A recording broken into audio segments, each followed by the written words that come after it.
નમસ્કાર। કોઈપણ ઉંમરના વ્યક્તિની જ્યારે જન્મની નોંધણી જ નથી થઈ કે પછી મરણની નોંધણી નથી થઈ અને તેને 1 વર્ષથી પણ વધુ સમય થઈ ગયો છે અને તેમને જન્મની કે પછી મરણની નોંધણી કરાવી અને દાખલો કઢાવવો છે, પ્રમાણપત્ર કઢાવવું છે, તો ભારત સરકારના નવા જન્મ અને મરણ અધિનિયમમાં જે સુધારો થયો છે ત્યાર પછી જન્મની કે મરણની નોંધણી 1 વર્ષ પછી કરાવવી હોય અને તેમને દાખલો કઢાવવો હોય તો કેવી રીતે કઢાવવું તેને વિસ્તારથી સમજીએ। હાલમાં દરેક નાગરિકના જન્મની નોંધણી હોય કે મરણની નોંધણી હોય અને તેમનું પ્રમાણપત્ર ભારત સરકારના જન્મ મરણ નોંધણી અધિનિયમ 1979ના કાયદા મુજબ થાય છે। આમ આ કાયદા મુજબ જ્યારે કોઈ બાળકનો જન્મ થાય કે પછી કોઈ વ્યક્તિનું મૃત્યુ થાય તો તેમને જે જિલ્લામાં તે જન્મ થયો હોય કે મૃત્યુ થયું હોય તે જિલ્લાની જન્મ મરણ ખાતાની કચેરીમાં 21 દિવસની અંદર તેની નોંધણી કરાવી લેવી જોઈએ અને ગ્રામ્ય વિસ્તારમાં રહેતા હોય તો તલાટી પાસે તેમની નોંધણી કરાવી લેવી જોઈએ। પરંતુ જો 21 દિવસથી પણ વધુ સમય થઈ ગયો હોય અને લેટ થઈ ગયા હોય તો આ કાયદાની કલમ 13(1) મુજબ 21 દિવસથી લઈ અને 30 દિવસ સુધીમાં તેમને તેમની ખાતાની કચેરીમાં લેટ ફી ચૂકવીને પણ આ નોંધણી કરાવી શકાય છે। પરંતુ 1 મહિનાથી પણ જો વધુ સમય થઈ ગયો છે અને બાળકનો જન્મ થઈ ગયો કે પછી તેમનું મૃત્યુ કોઈ વ્યક્તિનું મૃત્યુ થઈ ગયું હોય અને 1 મહિનાથી વધુ સમય થઈ ગયો હોય તો 1 મહિનાથી લઈ અને 1 વર્ષ સુધીમાં તેમની નોંધણી કરાવવા માટે એફિડેવિટ અને તે પણ નોટરાઇઝ એફિડેવિટ રજૂ કરવાનું રહેશે અને લેટ ફી ચૂકવીને પણ તમે આ જન્મ મરણ ખાતામાં જન્મની નોંધણી કે મરણની નોંધણી કરાવી શકો છો। જન્મ મરણ નોંધણી અધિનિયમ 1969ની કલમ 13(3) મુજબ જ્યારે કોઈ બાળકના જન્મની નોંધણીને 1 વર્ષથી પણ વધુ સમય થઈ ગયો છે કે પછી કોઈ વ્યક્તિના મૃત્યુની નોંધણીને 1 વર્ષથી પણ વધુ સમય થઈ ગયો હોય તો તેમને તેમના જન્મની નોંધણી કે પછી મૃત્યુના નોંધણી માટે તેમના જિલ્લાના મેજિસ્ટ્રેટ સમક્ષ એટલે કે તેમની કોર્ટમાં તેમને કેસ દાખલ કરાવવાનો રહેશે અને ત્યાંથી તેમને કેસ ચલાવી અને તેમની પાસે ઓર્ડર મેળવી અને ત્યારબાદ જ તેમને જન્મની કે મરણની નોંધણી કરાવી અને પ્રમાણપત્ર મેળવવાનું થતું હતું। પરંતુ ભારત સરકારે વર્ષ 2023માં જન્મ મરણ નોંધણી અધિનિયમ 1969માં અમેન્ડમેન્ટ લાવ્યા એટલે કે પ્રથમ વખત સુધારો કર્યો અને તેમાં પણ કલમ 13(3)માં પણ સુધારો કર્યો છે। આ નવા સુધારા પછી હવેથી હાલમાં જ્યારે કોઈ પણ વ્યક્તિનું જ્યારે જન્મની નોંધણી જ 1 વર્ષથી પણ વધુ સમય થઈ ગયો હોય કે પછી મરણની નોંધણીને 1 વર્ષથી પણ વધુ સમય થઈ ગયો હોય તો તેમને કોર્ટમાં જવાની જરૂર નથી અને આ સત્તા હવે કોર્ટ પાસે નથી પરંતુ તમારા જિલ્લાની એટલે કે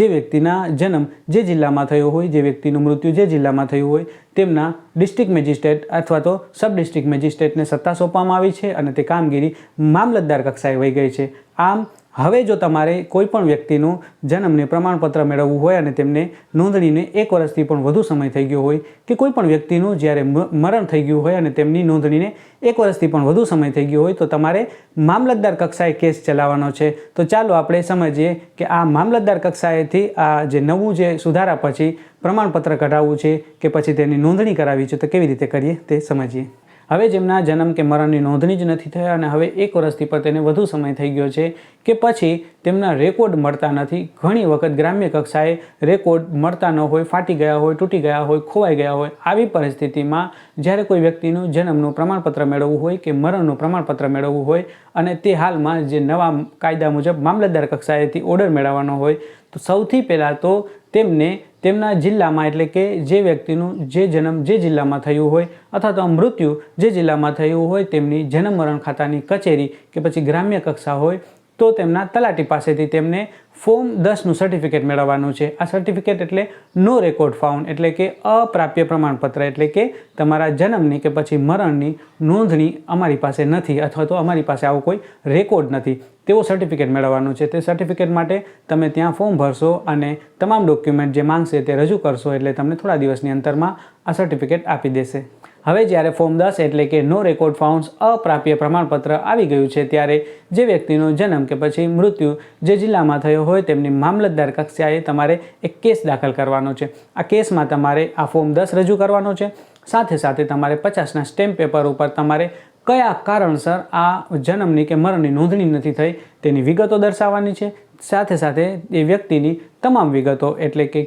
એડ્રેસ, ક્યાં જન્મ થયો હતો, તેમની શું જન્મ તારીખ છે, તેમના માતાની પૂરી વિગત, તેમના પિતાની પૂરી વિગત વગેરે સાથે એક એફિડેવિટ રજૂ કરવાનું છે. સાથે સાથે તમામ ડોક્યુમેન્ટ તમારા રજૂ કરવાના છે. ડોક્યુમેન્ટમાં જો તમારી પાસે શાળા છોડ્યાનું પ્રમાણપત્ર હોય તો તે, તેમજ આધાર કાર્ડ, તેમજ માતા પિતાના આધાર કાર્ડ, રેશન કાર્ડ જેવા ડોક્યુમેન્ટ રજૂ કરવાના હોય છે. તેની સાથે સાથે તમારે 2 વ્યક્તિના સાક્ષી પણ રજૂ કરવાના છે. આ સાક્ષીના આધાર કાર્ડ અને તેનું પણ એફિડેવિટ તમારે તે જિલ્લાની મામલતદાર કક્ષાએ તમામ ડોક્યુમેન્ટ તમારે રજૂ કરી અને તમારે કેસ દાખલ કરાવવાનો છે. હવે જ્યારે કોઈ પણ વ્યક્તિના જન્મની કે મરણની નોંધણી માટે મામલતદાર કક્ષાએ કેસ દાખલ થઈ ગયો છે અને તમામ ડોક્યુમેન્ટ પૂરતા તમે કરી દીધા છે અને બધું બરાબર છે, તો થોડો સમય પછી મામલતદારશ્રી દ્વારા જે વ્યક્તિના જન્મની નોંધણી કરાવી છે તેમને અને તેમના સાક્ષીઓને અને કોઈ વ્યક્તિના મૃત્યુની નોંધણી બાકી હોય તો તેમના જે રિલેટિવ હોય, સગા હોય, તેમને અને તેમના સાક્ષીઓને બોલાવવામાં આવશે અને તેમનું હિયરિંગ કરશે. અને જો તેમને તમામ વિગતો સાચી લાગશે અને બરાબર હશે તો ત્યાર પછી તમને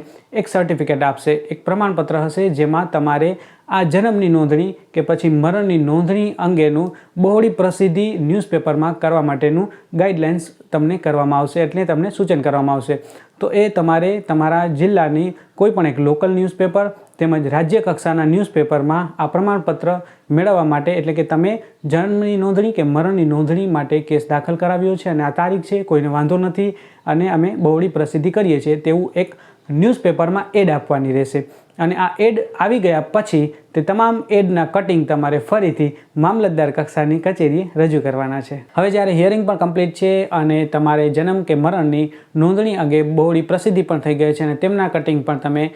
મામલતદાર કક્ષાએ રજૂ કરી દીધા છે, ત્યારે તેમની કચેરીએથી તમામનું વેરિફિકેશન કર્યા પછી તમને એક ઓર્ડર પાસ કરશે કે આ વ્યક્તિનું કે કોઈ પણ વ્યક્તિના જન્મની કે મરણની નોંધણી આ કારણસર બાકી રહી ગઈ હતી અને હવે એ જિલ્લાના જન્મ મરણ ખાતાની કચેરીને ઓર્ડર કરશે. ગ્રામ્ય કક્ષા હશે તો તલાટીને ઓર્ડર કરશે કે આમની જન્મની કે મરણની નોંધણી કરી અને તેમને પ્રમાણપત્ર આપી દેવું. બસ આ જ પ્રોસેસ છે અને આ ઓર્ડર મેળવ્યા પછી ત્યાં જન્મની કે મરણની નોંધણી થઈ જશે અને તમને જન્મનું પ્રમાણપત્ર કે કોઈ પણ વ્યક્તિનું મૃત્યુ થયું છે તેમનું પ્રમાણપત્ર તમે મેળવી શકો છો.